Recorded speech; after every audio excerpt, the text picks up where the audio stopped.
Women, like children, have but one right, and that is the right to protection.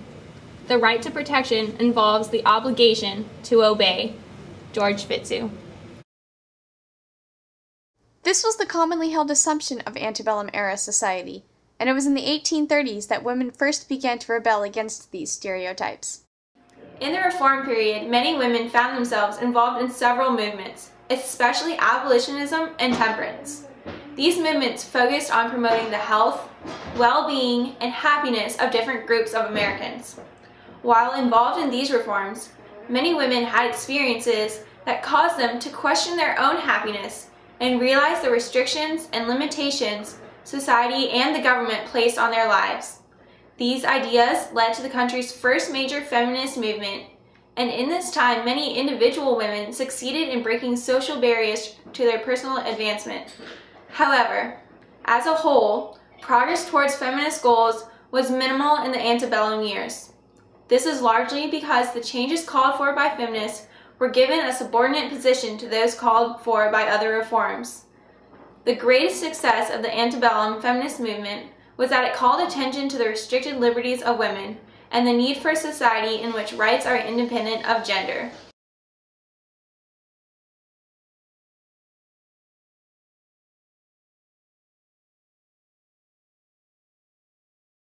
The leaders of the women's rights movement of the antebellum era had their roots in a variety of other reform movements.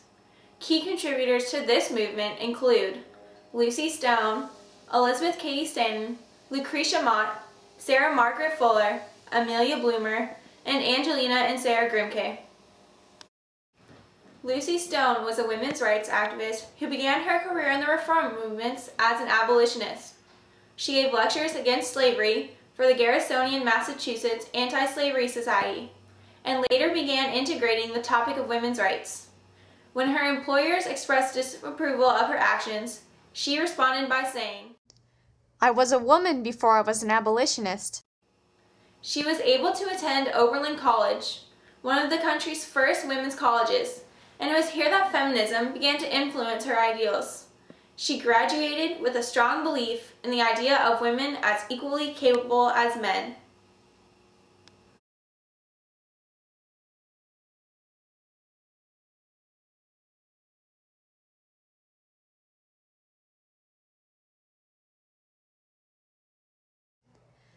Amelia Bloomer was a prominent woman who exerted much influence over the women's rights reform. She had her origins in the temperance movement and published The Lily, a temperance journal for the Ladies' Temperance Society. Her contributions to this magazine stemmed in part from her frustration at the exclusion of women from membership in many temperance societies and other reform activities. She is famously quoted, "It is woman that speaks through the lily. Intemperance is the great foe to her peace and happiness. It is that above all that has made her home desolate and beggared, her offspring. Surely she has the right to wield her pen for its suppression.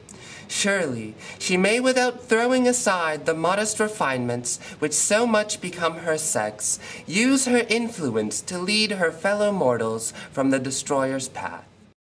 However, as time went on, the subject matter of the Lily expanded to cover more controversial topics, such as those of rights for women. Another woman, Lucretia Mott, had first-hand experience with the injustice towards women of the era. She, also an abolitionist, attended the World's Anti-Slavery Convention in London in 1840 and was denied permission to speak because of her sex. This demonstration of the supposed inferiority of women led to her action in the women's rights movements. As a female Quaker minister, she was accustomed to having power in society, even as a woman. Elizabeth Cady Stanton, like Lucretia Mott, had her reform origins in abolitionism. Her introduction to the reform movements included encounters with fugitive slaves at the home of Gerrit Smith, her cousin. She met Lucretia Mott at the World's Anti-Slavery Convention in London, and, like Mott and all the other women delegates, was denied a seat at the convention. It was here that Mott and Stanton discussed the need for a convention on women's rights. Angelina and Sarah Grimke, who happened to be good friends with Elizabeth Cady Stanton, were also abolitionists. They were considered somewhat radical because they not only advocated an end of slavery, but also complete social and political equality for blacks. What made the Grimke sisters as abolitionists unique was that they had first-hand experiences with the institution of slavery. They grew up in Charleston, South Carolina, and their father owned several slaves. Thus, they had been witness to the daily horrors and injustices associated with the institution of slavery.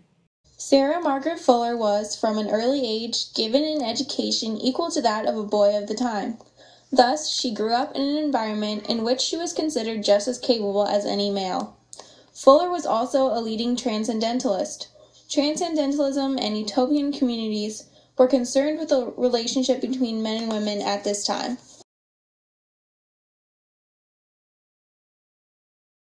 The immediate effects of the efforts of these antebellum women are visible in their individual successes. After graduating, Lucy Stone used her brother's church to host her first speech on women's rights. Soon after, Stone was hired by the American Anti-Slavery Association to speak on their behalf on slavery, but directed her focus more towards women's rights.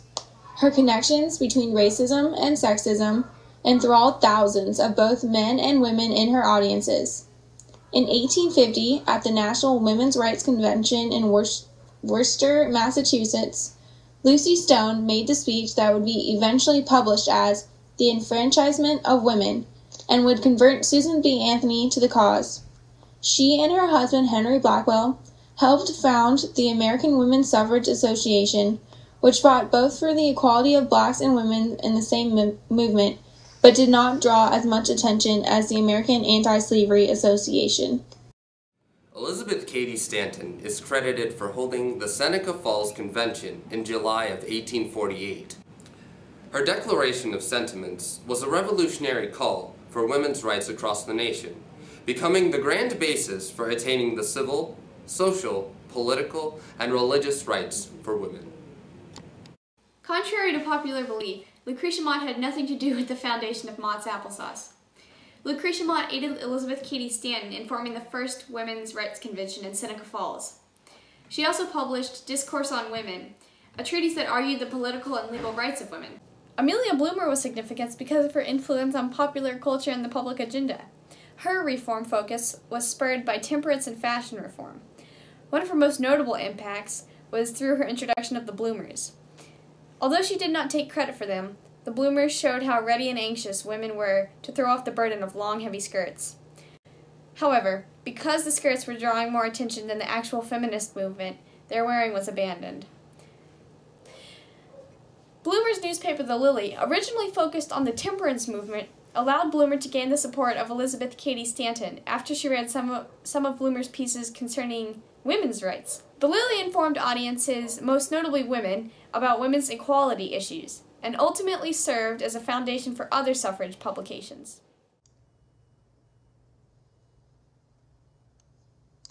Sarah Margaret Fuller established herself as an intellectual leader during the women's rights movement because of her perspective as a woman. Because of her vast intelligence and knowledge of multiple languages, Fuller was selected to travel to Europe as a correspondent for the Tribune. Her book, Women in the 19th Century, explained why man is just as equal as woman and was strongly based on transcendentalism. This work is considered one of the first major feminist works in the country. The Grimke sisters were often subject to harsh criticisms from men who claimed their reform movements were inappropriate for their sex. After speaking at the Anti-Slavery Convention for American Women and in touring New England, they managed to eliminate gender restrictions for public speaking. They were the first women to testify before a state legislature about the injustices of slavery. Angelina often spoke in defense of women's rights as a political issue and cited the Bible in explaining the civic and religious rights of women in society. Sarah Grimke wrote letters on the equality of the sexes, which explained the gender inequalities in antebellum households, encouraging women to stand up for equality. These women helped contribute to the eventual success of the feminist movement. Though great changes concerning women's rights were not seen in the antebellum era, the actions taken by feminists in this time period later incited other movements. Amelia Bloomer introduced Amelia Cady Stanton to Susan B. Anthony, both of whom were instrumental in the later fight for suffrage. Sarah Margaret Fuller questioned gender roles and once said, "Many women are considering within themselves what they need and what they have not."